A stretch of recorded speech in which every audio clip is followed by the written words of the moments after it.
রোহিঙ্গাদেরকে তো আমরা তাদের স্বদেশে পাঠাতে চাই, তাই না? কিভাবে তারা তাদের নিজেদের দেশ মায়ানমারে ফেরত যাবে? আমরা কি এটা নিয়ে চিন্তা করেছি? রোহিঙ্গাদেরকে মায়ানমারে ফেরত পাঠানোর জন্য রোহিঙ্গাদের অবশ্যই শক্তিশালী হতে হবে, এর কোনো বিকল্প নেই। যাদের কারণে রোহিঙ্গারা আজ দেশ ছাড়া, তাদেরকে আপনি ম্যানেজ করে কি তাদেরকে দেশে পাঠাতে পারবেন?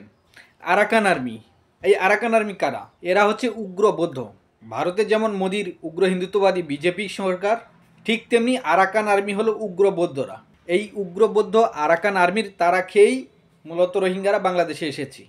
শুধু আরাকান আর্মি নয়, সে দেশের সরকারও রোহিঙ্গাদের তাড়িয়েছে। যখন তাদের কথিত গণতন্ত্রপন্থী নেত্রী অং সান সুচি ছিল, সে নিজেও তাদেরকে সাপোর্ট দিয়েছে।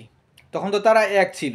মায়ানমার আর্মির বিরুদ্ধে যখন মামলা হয় আন্তর্জাতিক আদালতে, তখন তাদের কথিত গণতন্ত্রপন্থী নেত্রী অং সান সুচি সে আন্তর্জাতিক আদালতে গিয়ে তাদের পক্ষে সাফাই গায়। তাহলে রোহিঙ্গাদের তাড়াতে আরাকান আর্মি শুধু নয়, মায়ানমার জান্তা সরকারও রোহিঙ্গাদের বিরুদ্ধে।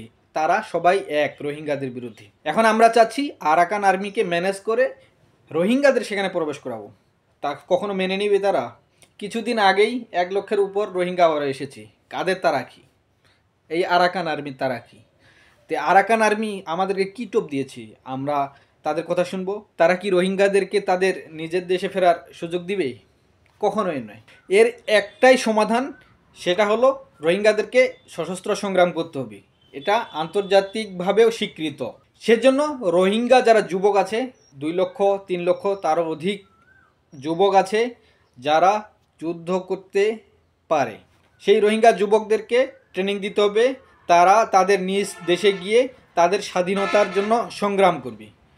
এভাবেই রোহিঙ্গারা মায়ানমারে আবার ফেরত যেতে পারে। তাছাড়া এখানে বিকল্প কোনো পথ নেই, কারণ এখানে সমস্ত সাম্রাজ্যবাদী শক্তি তাদের নিজের স্বার্থে তারা কাজ করছে। এখানে ভারতেরও সাপোর্ট পাওয়া যাবে না, চীনের সাপোর্ট পাওয়া যাবে না, আমেরিকারও সাপোর্ট পাওয়া যাবে না। রোহিঙ্গাদের নিজেদের অধিকার তাদের নিজেদেরকেই আদায় করে নিতে হবে। সেজন্য রোহিঙ্গাদেরকে শক্তিশালী করতে হবে। আর এটা বাংলাদেশ সেনাবাহিনী সুন্দরভাবে করতে পারে, কিন্তু শেখ হাসিনা থেকে শুরু করে এখন পর্যন্ত কোনো সরকারেই এই উদ্যোগ নেয় না।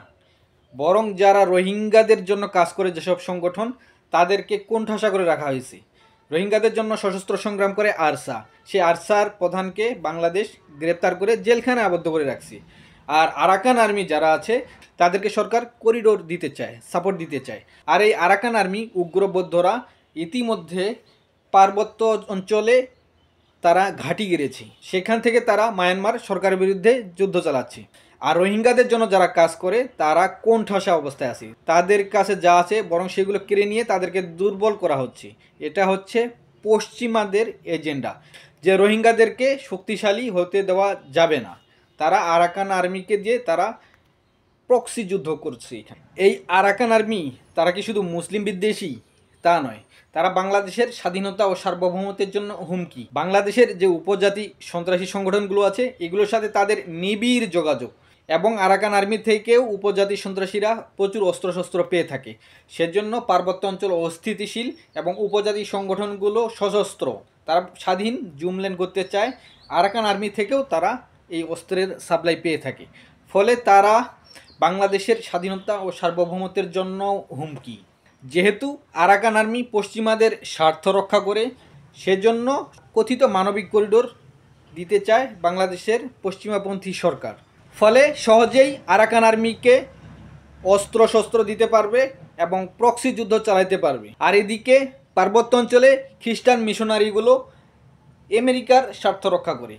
আর এদিকে উপজাতি সন্ত্রাসীগুলোও সশস্ত্র সংগ্রাম করছে দীর্ঘদিন থেকে। ফলে একসাথে যখন তারা করিডোর পাবে, তারা একই সাথে মাথাচাড়া দিয়ে উঠবে। একদিকে মায়ানমারের ভিতরে তারা শক্তিশালী হবে, আর এদিকে বাংলাদেশের পার্বত্য অঞ্চলকে অস্থিতিশীল করবে। তারপরে হলো তাদের মূল খেলা স্বাধীন জুমল্যান্ড। তখন তারা জাতিসংঘের মাধ্যমে সুন্দর করে, যেমন সুদান থেকে দক্ষিণ সুদান আলাদা হয়েছে, বাংলাদেশ থেকে বিচ্ছিন্ন করে স্বাধীন জুমল্যান্ড গঠন করবে। পশ্চিমাদের অনেক আগের এই প্ল্যান তারা বাস্তবায়ন করবে।